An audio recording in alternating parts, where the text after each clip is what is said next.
I personally like watching Adonis Stevenson fight. I've always liked his style, and I've always felt that he was very talented. Even prior to knocking out Chad Dawson, I don't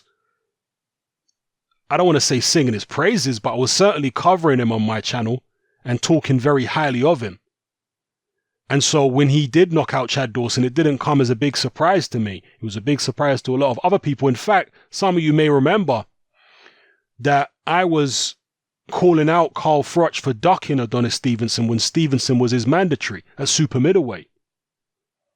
And I was telling everybody that Stevenson's very dangerous and that he's underrated. But not many people believed it until that Chad Dawson fight. So, yeah, I've always liked Adonis Stevenson as a fighter. But in more recent years, Stevenson has faded away into obscurity, despite the fact that he's still a world champion. He's faded away into obscurity because he's been very inactive. And other than his most recent fight against Bellew, he's been fighting less than stellar opposition. And he hasn't really seemed too keen on stepping it up and fighting better opposition. For example, Alida Alvarez was Stevenson's mandatory for about 2 years, and Stevenson blatantly ducked the guy. He was finding excuse after excuse why he didn't want to fight Alida Alvarez. Now, some people say that didn't happen. I have seen some people with videos online saying it's actually Alvarez who ducked Stevenson. Alvarez did, in the end, take a deal with his promoter, Yvonne Michelle. He did take a deal whereby he would sit on the sidelines and let Stevenson go ahead and fight whoever he wanted to fight, and Alvarez would get a certain amount of money fighting other people. So he did agree to that deal in the end. But this guy, I'm sorry for anyone who disagrees, but there's no doubt in my mind that Alida Alvarez was chasing Stevenson for a very long time, and Stevenson didn't want to fight for whatever reason. So Stevenson's less than stellar opposition and infrequent fights have led to him fading away into obscurity. And actually, Adonis Stevenson's best years as a professional were probably wasted. Yeah, with inactivity, people not wanting to fight him or him not wanting to fight certain people. A waste of talent as far as I'm concerned, to a large degree. Not that he isn't a millionaire, he is. Not that he hasn't done well for his family and so on and so forth. He has. But I just feel like he could have done even better. And as a selfish fan, I want to see fighters reach their absolute pinnacle of their potential. And I'm not necessarily just talking about money here. I'm talking about in the ring, their potential as a fight. I want to see them reach the pinnacle. As a selfish fan, that's what I want to see. Stevenson didn't seem so interested in that. He just seemed more interested in drifting along and defending his title every now and again, posing on Instagram, opening up his clothing line and all this kind of fly stuff that he likes to do. And that's great. But for a selfish fan like me, I'm not impressed by all that. That's all good for him, but I'm a boxing fan. I'm not a fashionista, all right? I'm not someone who just follows people on social media for the sake of following people on social media. No, I'm interested in boxing. And over the past few years, Stevenson hasn't been delivering at all. The Bellew fight, he fought gallantly, but he looked like an old man.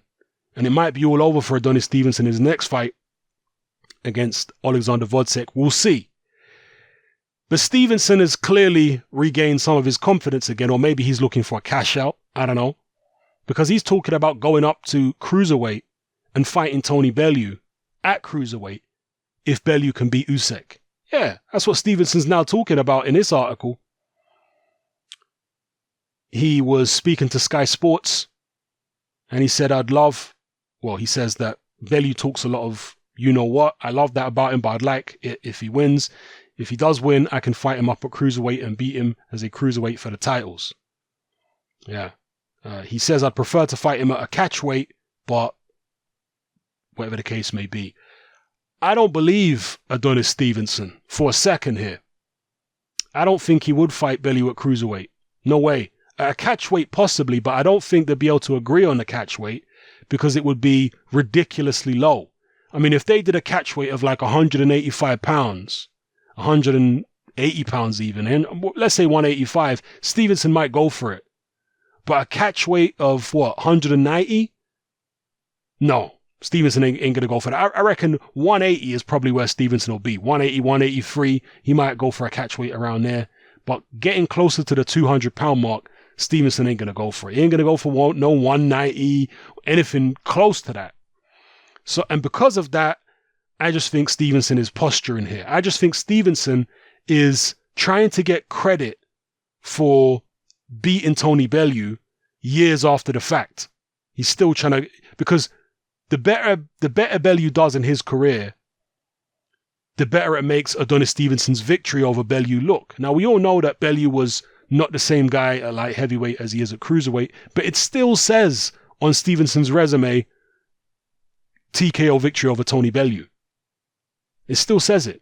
So when you go look at the history books, when you go look at fighters' records after the fact when they're all retired, that's a good win for Stevenson, given what Bellew has already achieved. And if Bellew actually does pull off the upset against Usyk, it looks even better on Adonis Stevenson's resume. And that's why I think Stevenson wouldn't even fight him.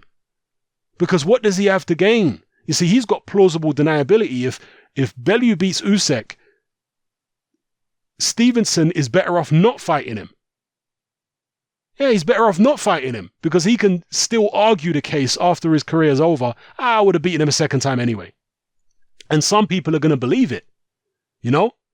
If he was to fight Bellew again at cruiser or a catchweight and lose, people are going to look at that first fight and say, well, everybody's going to look at the first fight. Even his own fans might look at the first fight and say, well, Bellew was just a shell of himself in that fight because he was, totally weight drained. And it's not Stevenson's fault that Bellew's weight drained. Let's just get that out of the way. It wasn't a catchweight fight. Bellew chose to campaign at light heavyweight when he turned professional. That was his decision. It had nothing to do with Stevenson. That was Tony Bellew's decision. So he's only got himself to blame for being drained in the Stevenson fight. All right? Be that as it may, we've seen a massive difference in Tony Bellew as a fighter at cruiserweight compared to how he was at light heavyweight. So, anyway, let me know what you guys think about this in the comment section below. Adonis Stevenson talking about fighting Tony Bellew if he beats, and he predicts Usyk is going to win, by the way, but he says if Bellew does win, he'd like to fight Bellew. And interestingly, he doesn't mention fighting Usyk, does he? He only talks about fighting Bellew.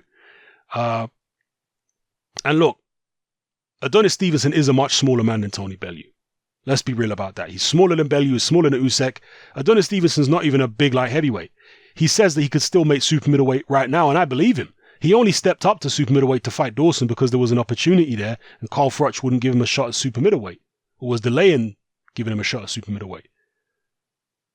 And he was making super middleweight fine, So he stepped up because of opportunity in terms of moving up in weight rather than necessity. So, anyway, let me know what you guys think in the comment section below about everything I talked about in this video. All right, it's happening. I'm out.